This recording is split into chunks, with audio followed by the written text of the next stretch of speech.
Okay, so to recap what my partner said, every teacher has a different preference. Some like a certain style of teaching that works better for their age group of students, for their specific subject. Note-taking can be easier if you either take pictures, depending on the subject. Maybe in science, you need to take down a picture of some, results. In class, take a picture of the board so you can do later. There's different learning styles. For people who are visual learners, like she talked about, it might be better to see it on the screen and be able to interact with it rather than just a dry lecture taking notes. It assists in learning, and it just embraces technology, which is what we have all around us all the time.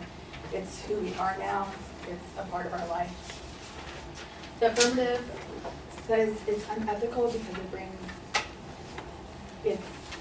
the policies are different from class to class. It's none of it's the same. You can cheat.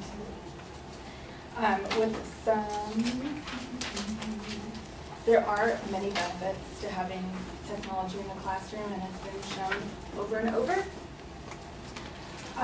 Dr. Mary Bleeker, superintendent of Kentwood District, says test scores for 4th grade math rose from 78 to 86, 7th grade reading improved from 50 to 55, and the most dramatic results were in 4th grade reading, and the score soared from 59 to 71, and this is from bringing in technology to the classroom, and also they have it at home. 73% of teachers say that technology motivates their students to learn. It engages them more. They're more interested in what's going on. It gives them something to do. 73% also says it enables them to respond with a variety of learning styles. Again, if test taking is not your strength, it enables the students to show what they've learned in a different way. 48% use technology for online lesson plans. 45% of teachers say giving students access to educational games and activities is helpful for their learning.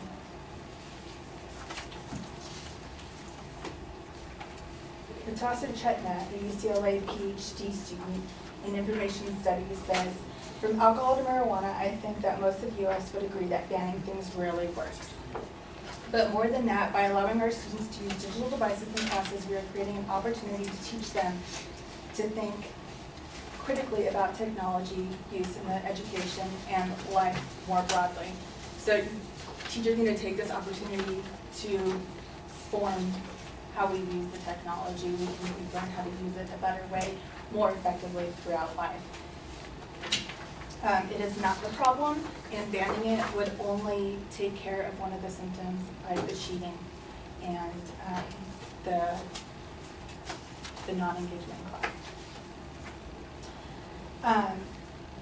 Alyssa Atkins was in a blog responded to a professor who he had a guest speaker come in his class, and he sat with the class and he noticed all the people on social media during the special speaker's presentation. After this, he banned all electronics in his class. This was at a university, no laptops allowed. The students were kind of relieved, but he pointed out the problems. And Alyssa Atkins went through this and explained why it was a problem.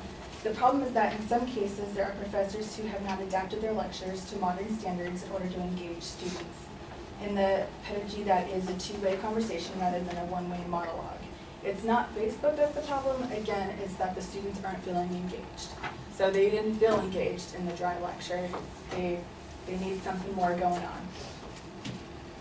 on. She also said you can take away the technology, but you can't force them to learn unless you make it an active agent in learning experience. So again, bringing them into the conversation, you learn more.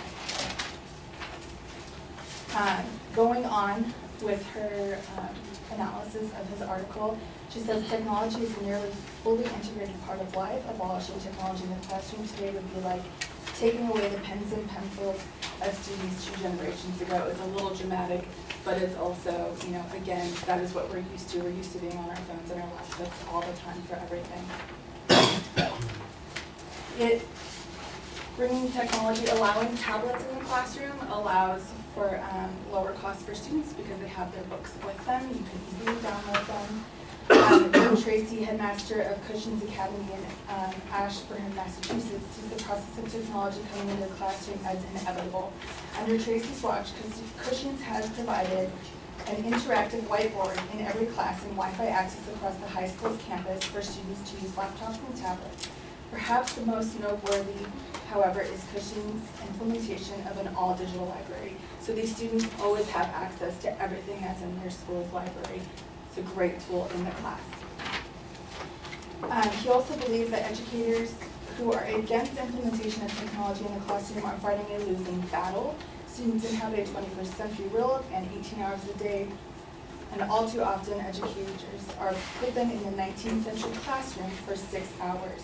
It's where they feel a disconnect and they just kind of feel stunted with their learning. It is beneficial for the students to have the electronics in the room because that's how we learn. This is contributing to blended learning and flipped classrooms where you're using technology to hear, like she spoke about the QuickTime where you can record a lecture, you can record anything you want, save it for later. Students can watch it at home, listen to it at home, then come to class and you tackle the problems. It's all around the use of technology is better. And Tim Walker in the technology in the classroom article says that he believes a partnership between developers and educators would be beneficial because that would further give students a place to thrive in the classroom using the technology that is setting them up for their future.